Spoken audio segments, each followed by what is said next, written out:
뇌동맥류는 혈관벽이 약해지고 늘어나면서 꽈리 모양으로 풍선처럼 부풀어 오른 것으로 머릿속 시한폭탄이라 불리는데요. 뇌동맥류가 터지면 환자의 3분의 1은 그 자리에서 사망하고 나머지 3분의 1은 영구 장애를 겪으며 3분의 1 정도만 치료를 통해서 정상 생활로 돌아올 수 있는 매우 치명적인 병이기 때문에 정기 건강검진으로 조기에 발견하는 것이 무엇보다도 중요합니다. 또한 가족 중에 뇌동맥류 환자가 있거나 40대 이후에 고혈압이 있는 환자, 그리고 갑자기 뒤통수를 치는 듯한 두통이 발생하는 환자는 반드시 뇌혈관 CT나 MRA, 혈관 MRI를 찍어 볼 것을 권합니다. 한 번의 뇌 촬영으로 병원에 오기 전 30%가 사망하거나 심한 장애를 만드는 이 무서운 병을 평생 제거하고 살 수 있다는 것은 현대의학이 주는 혜택이라고 생각합니다. 뇌동맥류는 파열되기 전까지 특별한 증상이 없어 알아채기 어렵기 때문에 정기적인 건강검진을 통해 발견하는 것이 중요합니다. 환자의 나이, 건강 상태, 뇌동맥류의 위치, 크기와 모양 등을 고려해 치료 방법을 결정하는데요. 동맥류라는 게 이렇게 볼록 솟아 있는 게 보이시죠? 특히 이렇게 혈관이 가지치는 부분이 이렇게 갈라지는 부분이 압력을 받는 게 혈관이 이렇게 부풀어져 있는 거죠. 그래서 우리가 풍선을 불기 전에는 풍선이 두껍잖아요, 그죠? 풍선을 불면 어떻게 됩니까? 얇아지죠. 그 얇아진 혈관에 피가 왔다 갔다 하는 겁니다.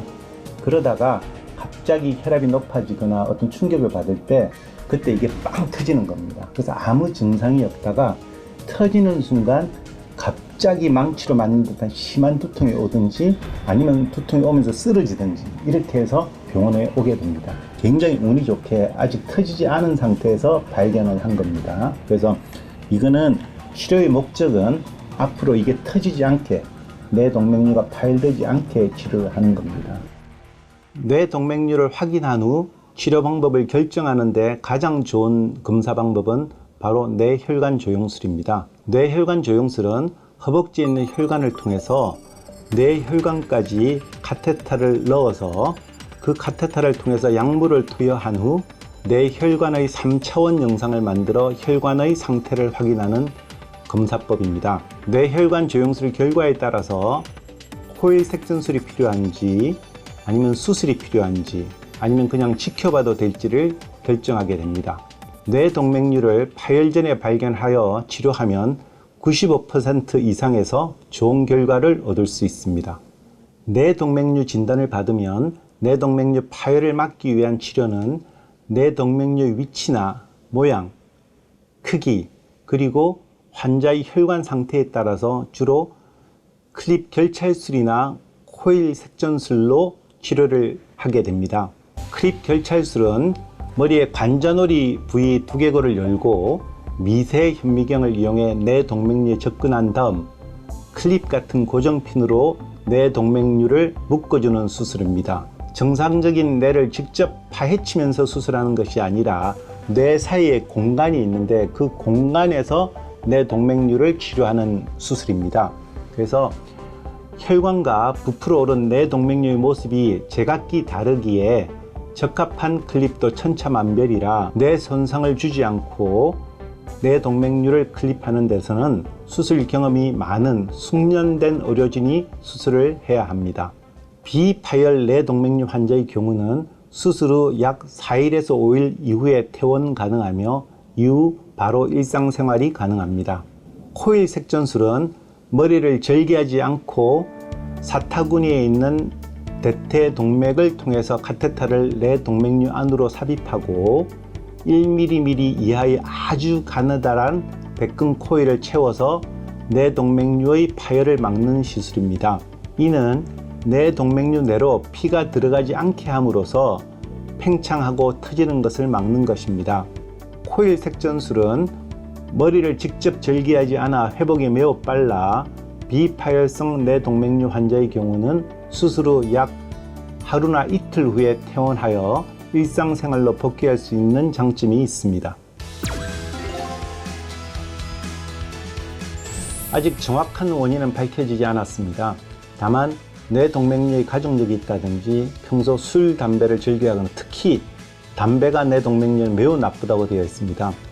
또한 고지혈증, 고혈압, 선천성 유전성 질환 등이 있을 시에는 뇌동맥류 발생률이 높다고 알려져 있습니다.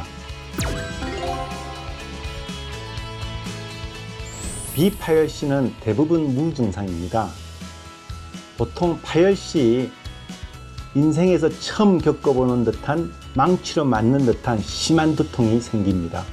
아주 드물게 비파열시에도 복시가 생긴다든지 눈꺼풀이 터지는 증상으로 병원에 오기도 합니다.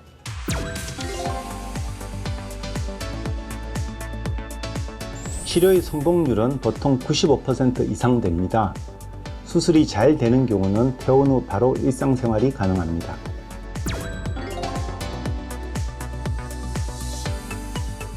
비파열성 동맥류를 치료를 하지 않은 경우는 1년에 파열될 확률이 1%입니다. 하지만 크기가 커질수록 점점 파열될 확률이 높아집니다.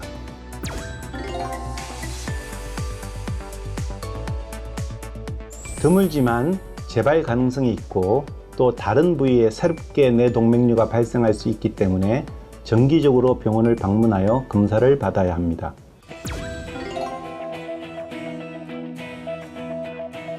뇌동맥류 자체에 좋은 음식은 없지만 영향을 미칠 수 있는 요인인 고지혈증, 고혈압에 좋은 음식을 먹으면 많은 도움이 됩니다. 뇌혈관 조영술은 대부분 국소맛 치료하게 됩니다.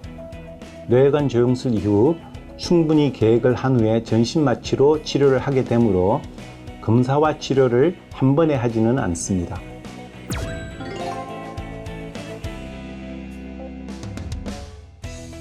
금주, 금연, 혈압 조절 및 고지혈증 관리가 뇌동맥류의 발생 및 악화 방지에 도움이 됩니다. 특히 뇌압이 올라갈 수 있는 심한 운동은 피해야 합니다. 그리고 가장 중요한 것은 정기적으로 병원에서 검사를 받아야 합니다.